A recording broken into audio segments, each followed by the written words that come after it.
Yoga and Ayurveda are two closely related spiritual or sacred sciences rooted in the Vedic tradition of India. Ayurveda is the Vedic science of healing for both body and mind. Yoga is the Vedic science of self-realization that depends upon a well-functioning body and mind. Both disciplines developed together and have always been used together. Therefore, those who are interested in one would benefit from studying the other.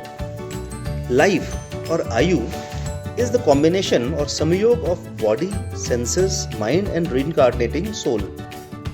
Ayurveda on the other hand is the most sacred science of life which is beneficial to humans both in this world and the world beyond. Ayurveda is primarily a science of self-healing aimed at relieving the diseases of body and mind. This does not mean that Ayurveda is merely a method of personal healing which doesn't require help from therapists or doctors. No, that's not the case. In fact, Ayurveda says that medical practitioners are indispensable in dealing with the complexities of diseases and variabilities of health requirements.